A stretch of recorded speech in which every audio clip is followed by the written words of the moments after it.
question to start proceedings about Australia and the European Union's free trade agreement and whether it was a good deal for farmers. They then focused primarily on the fuel crisis, repeatedly asking about the number of service stations without fuel.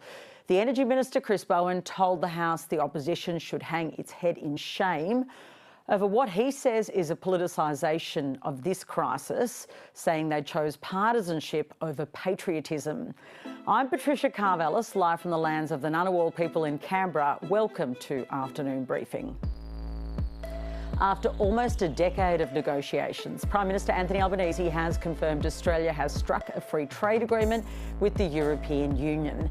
The PM says the agreement is worth $10 billion to the Australian economy annually, but Nationals leader Matt Canavan has called it the worst trade deal ever.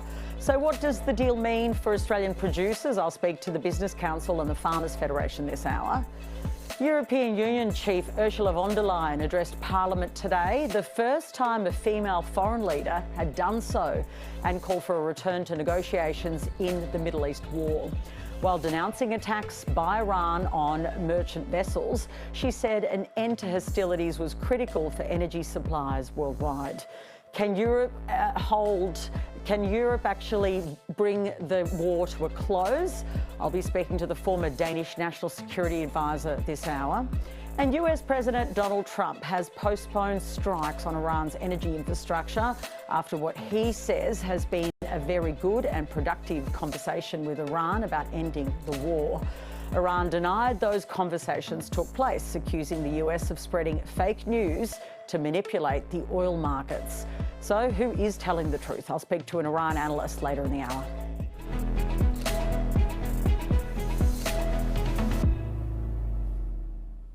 Let's begin today with the historic Australia-European Union trade deal. That's the free trade deal that's been inked today. The Prime Minister, Anthony Albanese, and EU President Ursula von der Leyen today confirmed negotiations had concluded after 8 years. Sticking points in negotiations have been the naming rights of products, including Prosecco and feta cheese, and the amount of beef and lamb Australia could export to Europe. Now, the last time the deal was close to being agreed to was back in 2023. Both leaders sought to paint the deal as a win-win and alluded to the new trading landscape created by the US President Donald Trump's tariffs. I think this is a good agreement that's a win-win for Australia and a win for the European Union. The context of the agreement is important as well. This is both the European Union and Australia asserting that we believe in free and fair trade, that we understand that trade advances the prosperity of both trading entities who are involved, that it is in our interest to get this done.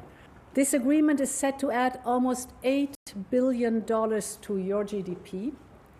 It will become easier for Australia to export to the European Union based on high standards. All Australian industrial goods exports to the European Union will become tariff-free. The federal opposition isn't as enthusiastic about the deal, with the Nationals leader Matt Canavan labelling it the worst ever, claiming the government has rolled over. We as a country have traditionally always held out for a proper free trade deal. We have refused deals that were subpar to being for that goal of free trade. This government has thrown out that history today by just signing any deal. And on that measure then, in our history, this deal must go down as the worst trade deal ever. For business, it's a big moment in an uncertain global economic environment. To get their reaction, I spoke to the Business Council's Brand Black a short time ago. Brand Black, welcome to the program. Thanks so much for having me. Is this a dud deal for Australians?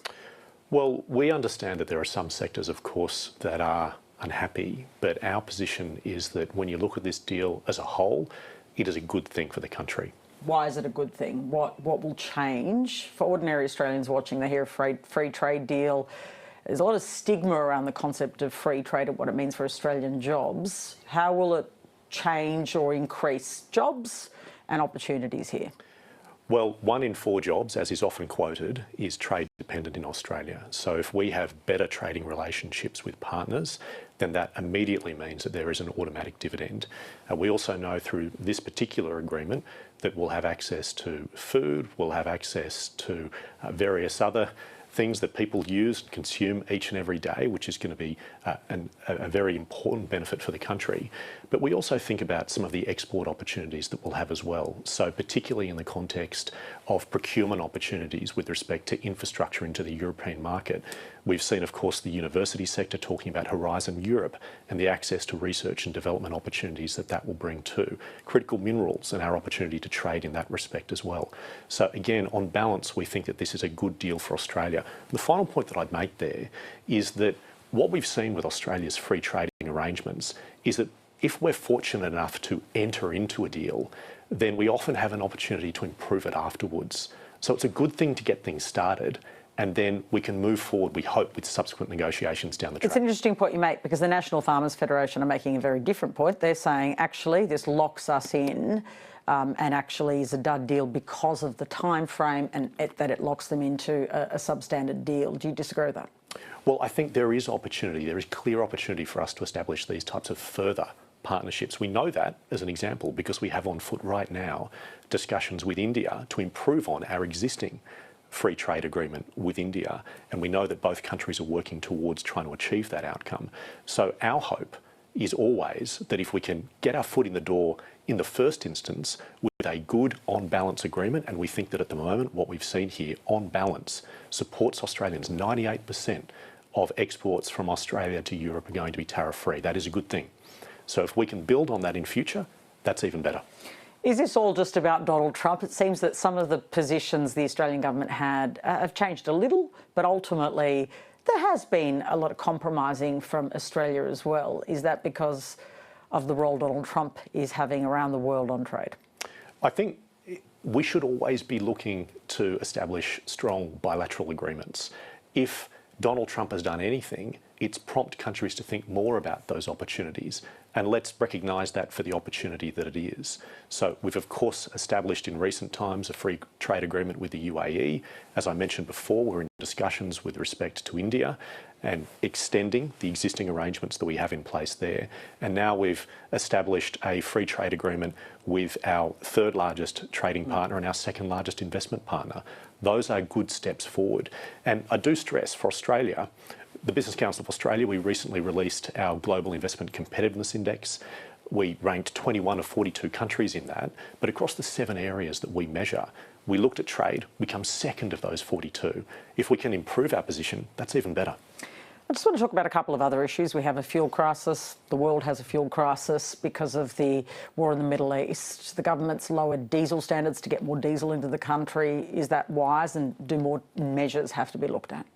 Well, we're of course looking at the lowering of standards across the board in terms of diesel, but we've also seen that in terms of petrol as well. No, those are sensible steps to take in the circumstances. My perspective with where things are at right now is that the very best thing that we can be doing is 2 things. Firstly, coordinating. So having really solid coordination arrangements in place as between the private sector on the one hand and government on the other. The government did announce that national coordinator, and yet there are so many petrol stations that still now have no fuel. What's going on? I think those things take a little bit of time. And we also know that we're dealing with a reasonably significant challenge in the context of demand going up quite significantly. And then we also saw, of course, that increased demand put pressure on supply networks or distribution networks, which led to further price increases. So we are seeing challenges that need to be addressed, but having the appointment of a coordinator is a good start. And then I think beyond that, what we really need to focus on is the scenario planning. We know now that this war has a potentially uncertain duration. It always did, but we're really seeing the consequences of that play out now. So we need to be planning for all different scenarios, identifying the real weaknesses or potential weaknesses in supply chains, and then looking sensibly at, well, what are the mitigating factors or actions that we can bring to bear to address those potential problems. Minister Bowen suggested if people can, they should work from home. I know you've had strong views and other groups have had strong views about that, but isn't it sensible that fuel obviously is at a shortage around the world. Prices are record high. Why wouldn't we be making people work from home if they can? I think what we've always said with respect to work from home generally is that it is something that should be negotiated as between employers and employees. Now, the circumstances are now a little bit different, of course, and we know that we should be looking at, wherever we sensibly can, reducing our fuel consumption. But at the same time, this is all about balance and being sensible. So at the same time, we need to account for the fact that there are businesses that depend for their livelihoods each and every day on foot traffic, and we need to make sure that they can continue to stay open.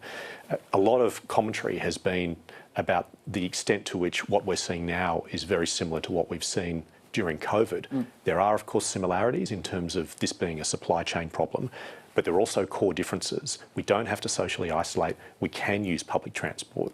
And my advice would be, if people can sensibly use public transport, come into work as they ordinarily would, support their small businesses, then they should absolutely do so. And should the governments be stepping in to make that more accessible, cheaper?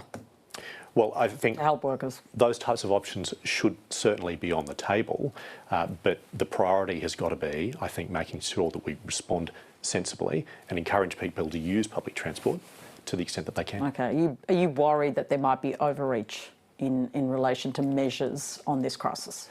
I think we need to be cautious about that. There's been quite a lot of commentary. Indeed, we've seen recently the New Zealand government, for instance, announce that it's providing assistance, but it's being cautious in terms of how it's providing that assistance. It's being measured, it's trying to target that assistance. That's with respect to the cost of fuel. And it's doing that because it doesn't want to see the type of high inflation post-crisis that it experienced post-COVID. I think we need to be cautious in the approach that we take during this period as well. Thank you so much for coming in. Thanks so much for having me. EU President Ursula von der Leyen also used her trip to Canberra as a global stage, declaring the war in the Middle East should end to secure energy supplies worldwide. It is time to go to the negotiation table and to end the hostilities. The situation is critical for the energy supplies worldwide. We all feel the knock-on effects on gas and oil prices.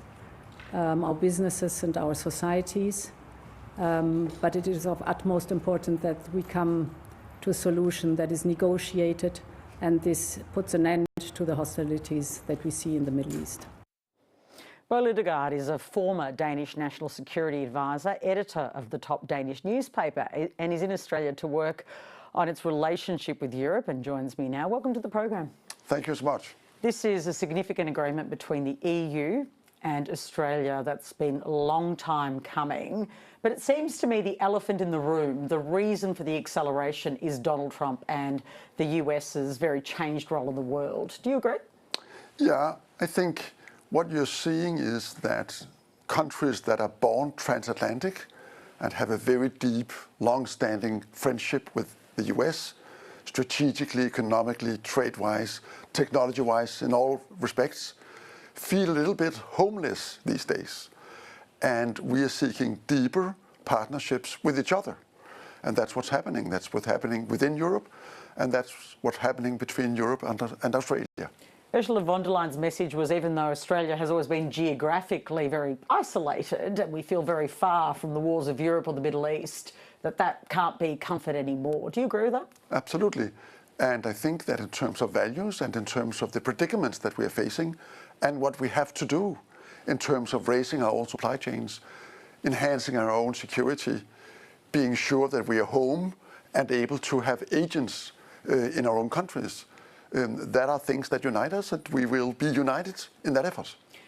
Has this war in the Middle East exposed our lack of preparedness to deal with a big crisis like this? Yes, and I also think it has exposed, both in Europe and I guess here, that we perhaps didn't learn enough from the last crisis when we had an energy crunch, and that this time around we really need, both domestically to do what's necessary to harness our own resilience, including in energy, raw materials and that kind of stuff, but also to build these partnerships where we can frankly be stronger together in those efforts. What does Europe see as a kind of necessary to build a relationship with Australia for? What is the reason behind that, other than the broader merits of building good relationships? Geographically, our proximity in the Asia-Pacific, China, is that really the reason? Well, that's part of it. When clearly you are positioned in a different part of the world, you have a different perspective from where you're located geographically compared to us. But also you have a society that in many ways are very European, if I can put it that way, share those values, have industries that are both alike and different, and therefore you also have the capacity to be a strong partner to us, a competitive partner, but also a partner that can help mutual development in the areas where we both need to develop. There is concern in Europe that Donald Trump's war in Iran, that isn't over, will lead him to abandon Ukraine. There hasn't been a resolution on Ukraine, despite his promise when he was running for the election, obviously, that he'd resolve it quickly. Is that a risk that Europe should take? Do you think it's a real risk now, the geopolitical environment and the risk to Ukraine? I think the harsh reality is that Europe is pretty much today alone in providing the cornerstone of the help to Ukraine to defend itself, and that apparently that is the way it's going to be. I know Australia is also helping, as are other countries, but the thing is that Europe has not been able to extract from the US, nor has Ukraine, a solid backstop for Ukraine's sovereignty, and therefore Europe is determined to provide exactly that. There's lots of things that you're an expert in. I understand you've also written a book on Greenland. You're an expert in that area. That was, of course, a focus of Trump's. He seems to be quite distracted with the war in the Middle East now. Does that give Greenland some breathing space? Breathing space, yes, but I think that both in Greenland and in Denmark, there is a recognition that nothing has been settled, and that though there are negotiations going on, high level and ongoing, no settlement has been agreed, and therefore the issue may return to the top of the agenda any time. So we are cautious, we are strategic, and first and foremost, we stand very closely aligned with our compatriots in Greenland and insisting on their right to determine their own future. What we're seeing in the world is the biggest oil shock since the 70s. It's extraordinary. How much worse will it get in your view? It won't get better anytime soon. I'm afraid that some of the damage that has been inflicted on the oil infrastructure, the disruption of production, gas and oil, and of course the ongoing conflict will mean that we will suffer from this in terms of the energy market for some time to come. And that will be a further impetus for us also to develop our alternatives, which we command ourselves and which are not that exposed to international conflict as are the exports of oil and gas from the Middle East. It's been great to have you in the studio while you've been visiting Australia. Thank you. Thank you for having me. Looking overseas, and the US president has backed down from his threat to attack Iran's energy infrastructure, extending today's deadline for Iran to reopen the Strait of Hormuz. Donald Trump says attacks on the country's energy infrastructure will be paused for 5 days, subject to the success of those negotiations, and claimed productive talks have been held with an unnamed top Iranian official on a potential resolution. A top person, don't forget, we've wiped out the leadership phase 1, phase 2, and largely phase 3. But we're dealing with the man who I believe is the most respected and the leader. It's a little tough. We've wiped out everybody. Is that the Supreme Leader? No, not the Supreme Leader. So it's not much trouble. Well, nobody heard of the second Supreme Leader, the son. Iran has denied the productive talks Donald Trump spoke about earlier ever occurred. Iran's parliament speaker said no negotiations were being held with the United States. He has posted on social media that fake news was being used by the US to manipulate the financial and oil markets and to escape what he called the quagmire that the US and Israel are trapped in. For some analysis, I spoke to a senior Iran analyst, Omid Memarian, who works at Dawn. It's a not-profit organisation. Omid Memarian, welcome to the program. Thank you for having me, Patricia. We have conflicting messages. The United States says it is engaging in strong talks to end the war, with many points of agreement. Iran says that it's, quote, fake news, and has said Trump was doing this deliberately to shift the financial markets. So what can we decode from that? Are there talks? As you said, there are conflicting messages coming from the White House. Over the past few days, President Trump has been facing a lot of questions in the U.S. About the direction of the war, about the cost of the war, about putting Americans in harm's way, about the objectives of the war. And it has become very difficult for President Trump to respond to these questions, in particular, the changes we are seeing in the global markets, in the oil market, and the heat American consumers are feeling when they go to fill their tanks. Over the past 24 hours, we have seen like a shift from the president, like we have seen in the past year, talking about negotiations, which Iranians, as you mentioned, they are saying there is no negotiations, there is no channel of communication with the U.S. And then, yes, there have been countries that are trying to mediate, but it doesn't seem that there has been an agenda set or any agreements on anything. To a large extent, the perception is that President Trump talked about negotiations this morning in the U.S. on Monday morning to ease the market, to ease the pressure, and also create an off-ramp for a few days for the next step. Donald Trump has created another 5-day window. Do you think he would genuinely make real on his threats? Well, you know, attacking power plants is by the international humanitarian law is a red line. If you attack infrastructures that civilians mainly use it's a war crime.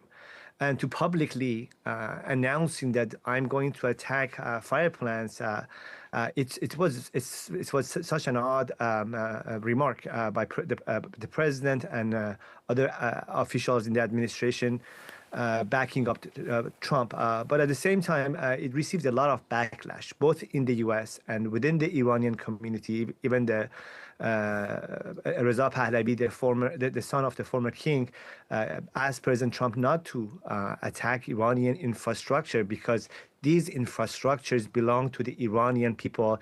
They belong to the nation of Iran, the state of Iran. So he received a lot of backlash. He cornered himself in a way that I think probably he never thought he would. And then, you know, to ease that type of pressure and pivot to the next step, he came up with this idea of negotiations that we do not know how that negotiation is going, who is talking to President Trump or the U.S. administration, and whether it has any chance of succeeding or not. What about Israel? Do they take this off-ramp with the United States, or do you think they'll keep waging war? At some point, we are going to have divergence between what Israelis want from this war and Americans. For Americans, it's not clear what they are looking after, whether it's Iran's nuclear program, whether it's Iran's missiles program, it's Iran's proxies. If it's Iran's missiles program, what's the end game? If it's Iran's nuclear program, what is the end game? For Israelis, they have had a much wider set of objectives, and that also includes regime change, which again is very vague, and it's not clear how it's going to be possible in the near future. Because if you have a very limited set of objectives, it's very easy to say militarily we have achieved our objective, and then we can pull back and we end the war. And so basically we have given the lesson Iranians needed to have. But if you have a regime change, and if the collapse of the Iranian regime is your objective, then you have to have boots on the ground, and that means the U.S. is going to get engaged even more and for a longer term. That's not something President Trump can afford. because the tolerance for the president in the U.S. to pay costs for this war is much less than Iranians. Iran is not a democratic country. The Iranian government, they can burn half of the country and still survive. But for the president, if the gas price goes from $4 a gallon to $5, he is going to have a lot of problems coming this November when we have the midterm elections. There are reports that the Trump administration is quietly talking about Iran's parliamentary speaker as a future leader or a partner. That's despite him being the one threatening the US with retaliation and calling Trump's words false. What do you make of those reports? What comes out of the White House is like they are watching video games and they are duplicating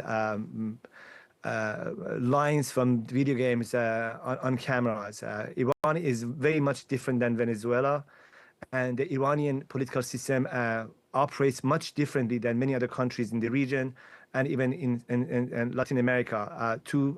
And it has a very solid political structure. Yes, the Iranian supreme leader has been removed. Many people, many political and military leaders have been removed from power. But at the same time, still there is a structure there in which the head of the parliament is not at the top of the ladder. Many thanks for your time. Thanks for having me. Also today, unions are calling for a 5% increase for almost 3 million workers on the minimum wage in this year's annual wage review. Now, the Australian Council of Trade Unions says the war in Iran, fuel prices and interest rate hikes are all reasons to lift the minimum wage to $26.19 an hour. ACTU Secretary Sally McManus says workers need the pay rise to keep ahead of inflation. These particular workers, as I said before, they're not bargaining. They've got no other way to get ahead. This is the one chance they have to get ahead every single year, and they're behind. And we will not put up with seeing these workers go backwards like they did during the last inflation spike. I want to bring in the Shadow Housing Minister, Andrew Bragg. Welcome to the program. PK. Lots of news out today. Let's start with the EU-Australia Free Trade Agreement. You're a free trade kind of guy. I am. Isn't this a good thing for Australia? Well, the idea of free trade is good, and the idea of these agreements generally has been good for Australia. I note that there is a lot of industry disappointment, whether it's from the red meat industry or the sugar industry or the farmers. So we'll see the detail. But I mean, I would have hoped that those stakeholders would have been key. And that Don Farrell was talking to them. I'm worried maybe Don Farrell was worried about the expansion of Parliament rather than doing the detail.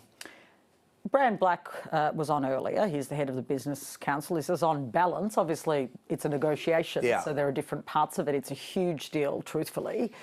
And he says on balance, it does put business and jobs in front for Australians. Well, let's see the detail. A lot of the market access we'll want will be in relation to services, not just the commodities. But as I say, if the farmers and the red meat people and the sugar people are all unhappy, that sends me a signal that maybe Don Farrell was focused on trying to expand Parliament or doing other things rather than trying to do the detailed work, because those organisations are very close to the ground. Do you share Ursula von der Leyen's view that it's time to head to the negotiating table on the war? Which war? In the Middle East. Well, she spoke about 2 wars in Parliament today. I mean, I think obviously the idea that you can negotiate with Vladimir Putin, I think, has proven to be pretty difficult. In terms of negotiating with Iran, again, America hasn't had a lot of direct engagement with Iran over the last 50 years. I mean, it's a difficult idea, I think, to see how you would operationalise engaging with a regime like that. Well, the president claims that he's been negotiating with the regime. The regime says it's fake news. Does that worry you? Well, it is confusing and it is a bit bewildering what's going on there. I imagine he's referring to third-party negotiations that are happening in between the United States government and Iran. But, I mean, I have no further information on this matter. Sure, of course. OK. Good to clarify that you're not in the loop. No. Not texting Trump, getting sort of first-hand takes. OK. We've got an energy crisis, we've got a fuel crisis, and it's as a result of this war. So this war can't be good for Australians, can it? I think it's shocked many Australians how vulnerable we are, that we are at the arse end of the supply chain in a literal sense. And what that means is we probably should have done a lot more work to prepare for these sort of things. Well, sure, but that's a collective responsibility, isn't it? Well, I mean, Across the parties. Well, I mean, one thing that has shocked me coming into the environment portfolio is how long it's taken to get approvals done, environmental approvals done for oil and gas. A lot of that has been because the EPBC Act and so forth was held up. This government actually got that through. Well, 7 or 8 years for North West Shelf or for Browse, where they have the condensate oil, which would have been very useful to have a lot more of that now. And I think the fact that it's been such a disaster to get approvals done has meant that we haven't been able to make the most of our resources. So we're importing oil. We should have been able to use more of our own. You are in the environment spokesperson now. You got that portfolio as well after the new leader was appointed or elected. Mining giant BHP has warned that pushing too quickly to decarbonise the industry when the technology isn't ready will add factors such as regulation and tax rates. Do you agree with BHP on this? I think decarbonisation is harder than people thought it might have been a few years ago. I think there's no doubt about that. I think the idea is still sound, but I mean, every country has to make sure they also protect their... I mean, you've also got to think about Maslow's hierarchy here. I mean, right now people need fuel. Yeah. So we need fuel for industry, for jobs, for livelihoods, for lives. Right. So we need to make sure that we have enough oil, for example, so we don't have to import everything. So our fossil fuels are inevitably going to... Of course they are. But you need to have more of them. I mean, you need to have more of everything. This is the thing that I've taken away from this week. I don't think Jim Chalmers has actually read the Book of Abundance. I think he's lying about that, because if he'd read the Book of Abundance, he would have made sure we had an abundance of these things. I don't think they've really taken this red tape thing seriously. In terms of the EPBC changes, I mean, they're a dog's breakfast. I don't see any new approvals coming through more quickly. Well, it's, you know, it's in its infancy. We're not quite, like, you can't make an assessment yet on those changes. Well, he's done no bilateral deals with the states. This is Murray Watt. He's done... he hasn't made the regulations. We haven't even seen some of the draft regs yet. I mean, he's given himself godlike powers under this new regime. So I'm just very sceptical that they've actually passed this book around the cabinet table. I think that might be a bit of a whopper, that one. Okay. Yesterday, your colleague, Andrew Hastie, was in here, and he said he was open to changes to capital gains tax discount, to negative gearing, because there's an intergenerational problem and he wants to advocate for young people. That's fair, isn't it? Well, advocating for higher taxes is not going to help young people. That's not what he said he'd do. He didn't say he was going to advocate. I can't believe I'm defending your colleague to you. You should be defending your colleague, isn't that? Well, I'm defending him. He's a well, good, you're not, he's a because you're good saying guy. he's advocating for higher taxes. He's talking about changing the system so that young people get a fairer deal. Shouldn't you be considering all proposals to shake up housing? But the inference that higher taxes is going to help young people is what I take umbrage at. I don't see how that works. There has been multiple, you know this. But it doesn't help young people. Are you suggesting that the tax settings around housing have no impact on young people's access to housing? I'd say the biggest issue is building the houses. I mean, the government have spent almost $80 billion to build fewer homes. So we need to build the homes. Population is getting bigger, as you know, and we have fewer and fewer homes each year. So that's the problem. Like more, like if you look at a house, one of the problems. But given it's such a big area of concern, and Australians are very concerned about it, we've also got this shock in the Middle East that's going to lead to higher construction costs. You know this. It's going to make it actually harder. Don't we need to be throwing everything at it, including tax settings? But the ones you talked about, like negative gearing and CGT, that's ultimately a high tax burden on something which is already heavily taxed. So almost half the cost of a new house goes in fees, charges, commissions, taxes. So you disagree with your colleague? I don't agree with that. I don't think the idea that more taxes is going to build more houses. I actually did read, not all of it, the Book of Abundance. And it did say in there... You're obsessed with this book. Well, I just think it demonstrates the failure of the government to build houses and to get the resources to market that Australians need right now in a crisis. I don't think they read the book. I don't know why Australian politicians have been spruiking this book for so long. I'm not receiving any commissions, in case you're wondering. I'm like, you're obsessed, you people. Thank you very much for coming in. Thank you very much. Now, not every sector is happy with Australia's free trade deal with the European Union. The agriculture sector has slammed the agreement for failing to get significantly expanded access to agricultural markets. I spoke to the National Farmers Federation president a short time ago. Hamish McIntyre, welcome to the program. Thanks, Patricia. Why do you think this is a bad deal? Look, Australian farmers have ended up with a deal that's very similar to what we were walked away from in 2023. So we've been under the impression with communication with the government for a long time that this was going to be a substantially better deal. I mean, our competitors in the same space have picked up greater volumes than we have, so it's just very frustrating we landed where we have, particularly in areas like sheep meat and beef, also dairy and sugar, and our pork and dairy industry too. I've still got huge imports coming in from the EU, and particularly in the pork situation, it's 100,000 tonne. It's still open-ended, so no tariff, no quota. So it really is imbalanced. I mean, it's our European farmers have done way better than we have. Is it your view that the government should have walked away from this deal rather than sign it? It is, yes. Our members have said to us strongly today, as soon as this all came out, that we'd rather have no deal than a bad deal, because this is a generational deal. I mean, it's not just for the next few years, it's 10, 20, 30, 40 years. It's for our children and grandchildren. It locks us into subpar volumes compared to our competitors. Do you think this deal will leave consumers worse off? No, it shouldn't change things in Australia from that perspective. It's just about we need to grow our businesses in Australia and our regional communities, and market access for all the commodities we produce is a huge part of it. I mean, we export about 70% of what we produce in the ag space in Australia, so it's just the diversity of markets is very important, and we understand the trading situation, but it's, as I've described, with 80,000 tonne of dairy products coming down annually and 100,000 tonne of pork that could grow to anything. It's not even. No, but it does substantially increase your access to the market. So it has to be better, doesn't it, than where we're at? It's very small. I mean, it's those sort of volumes. I mean, in many situations, we bigger producers. I mean, we could supply all that market. One family could. One farmer. It's just that's how insignificant it is. Okay. Yeah. Now we're in a new world order. Donald Trump and his trade, his opposition really to free trade means that Australia has been very keen in the wake of Trump to do deals like this. Do you understand that view?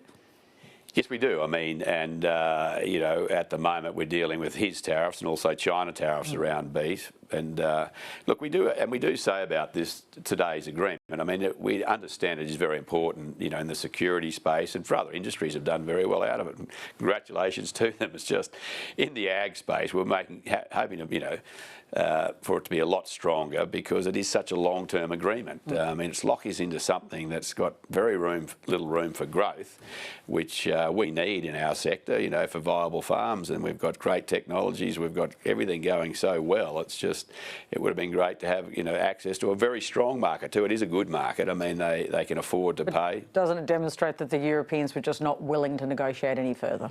Yeah, well, to us, it just shows you how they value their farmers and how strong their farm groups are, particularly. And you remember all their products are subsidised heavily. There's no subsidies in Australia. So that pork and that dairy, those farmers are underpinned by government subsidies to produce it, so they're always there. So they know in Europe they've always got a viable agricultural industry, where we deal with the open market all the time. So it's, it's not a level playing field. Chris Bowen has announced that the government has made an adjustment to diesel standards, which will help suppliers bring basically lower standard diesel into the country. Is that something you support? Yes, we do. We're open to do whatever we can do. We need to all work together in this space to get through it. I mean, when it's over, we've got a very strong view of what should happen. But at the moment, government, farmers, the transport industry, the fuel industry, the fertiliser industry, we are all working very collectively together. And, in my own situation, I mean, we're prioritising where our fuel goes, the little we can get. At the moment, we're picking cotton crops and we're pumping water out of rivers because the flood event's on. So, and we've had to sit other machinery down. So it's, we're all rationing, have been for a few weeks as farmers, and just prioritising where it's most needed.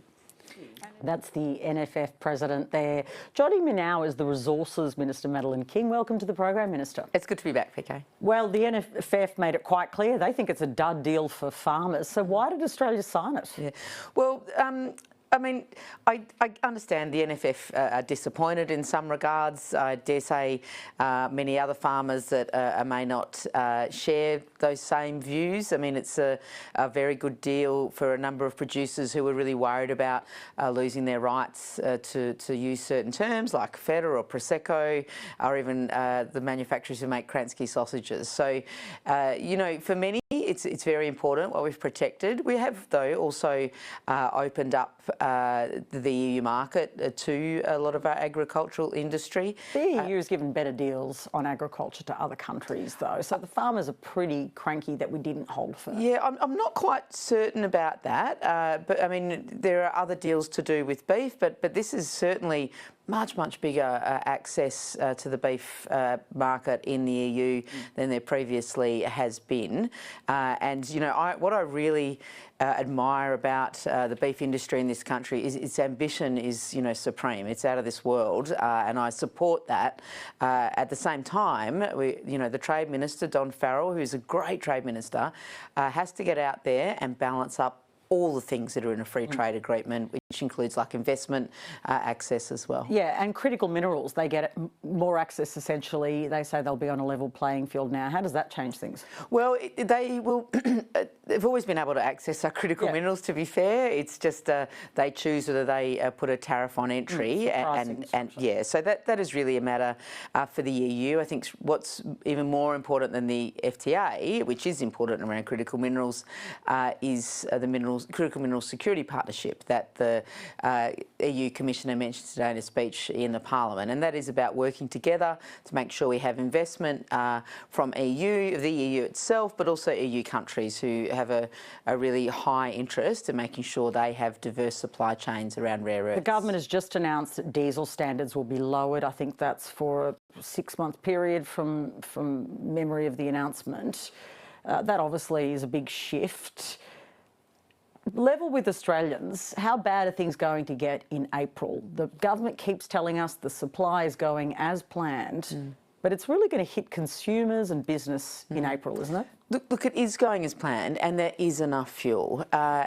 There won't be in April, isn't that the point? The point is, and the Prime Minister has been very clear on this, and Minister Bowen has as well, we want this country to be over-prepared. If we reflect back to 2022, it felt in some moments there that we weren't quite prepared for what was coming, especially we saw spikes in prices, and I mean, it was a bit of a perfect storm. I don't want to lay any blame, but we don't want to see that repeated. So we are over-preparing at the moment and looking at contingencies. And that's what a sensible, thoughtful government does. And you would have heard our National Security Committee meets very frequently.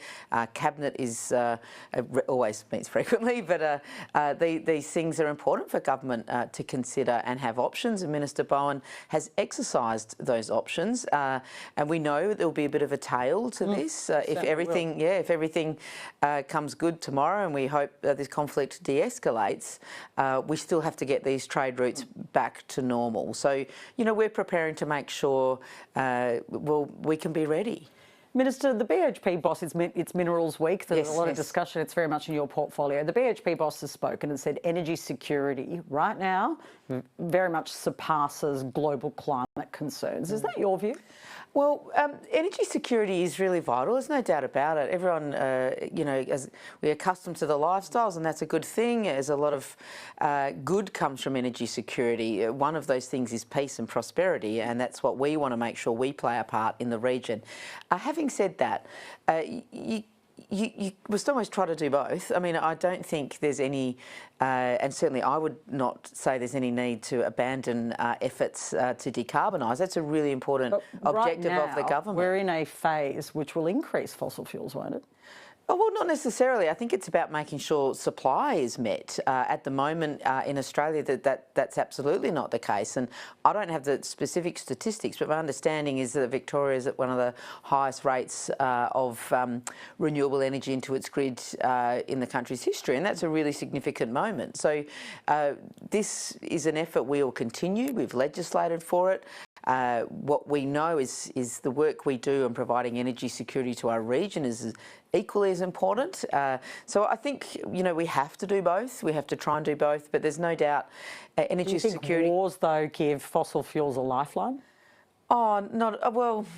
I mean, when there's conflict, a lot of things bubble up. There's no argument there.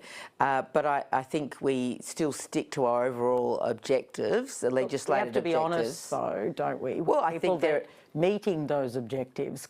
It can't possibly be the same trajectory if we're seeing this shift. Well, I think we actually do have to maintain the same trajectory and the same will to do it, but we always act in the interests of the Australian people, and fuel security is part of that. But in Australia, we're very fortunate that part of our fuel security is renewables. So we you can't bomb the sun, right? Yeah. You know, so that has to stay as part of our mix. And if we've got wind turbines producing power in Australia based on the wind, well, that's its own security. So, and batteries that we're rolling out around the country. So, renewables and our drive to net zero plays an absolutely essential part in Australia's energy security. Minister, let me ask you about the proposed levy on gas exports.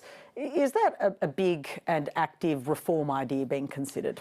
I'm not going to comment on the processes leading up to the budget. Okay, well, let me ask you a specific question. Have you been contacted about it from the WA Premier, for instance? Well, actually, no. But I would also say I don't talk about everything with the WA Premier. I mean, it's really important people remember that the current taxation regime on the gas industry is a profit-based tax. The PRRT. The PRRT. This week is Resources Week. How many companies have raised concerns about the PRRT?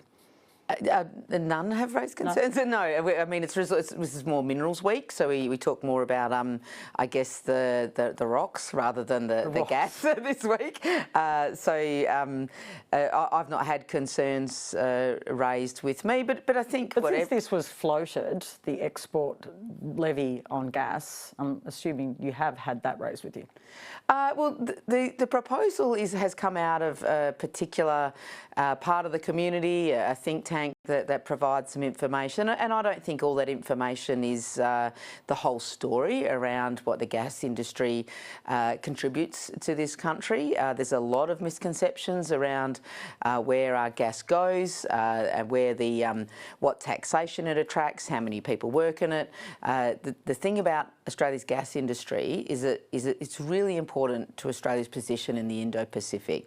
It's really important to our domestic gas provisions. If we didn't have international investment and international exports, we wouldn't have a domestic gas industry to be able to provide a lot of gas to the southern states and Western Australia for that matter. So, you know, it plays a really important role in our own energy security, and it does raise billions upon billions of dollars worth of tax that goes to the Australian people. Minister, it's been great to have you on the show. Thank you. Thanks very much, Patricia. That's Minister Madeleine King, the Resources Minister. And that's it for Afternoon Briefing for today. Stay with us here on ABC News. Joe O'Brien is up next with today's top stories. And of course, we'll bring you all of the news throughout the evening. I will see you soon.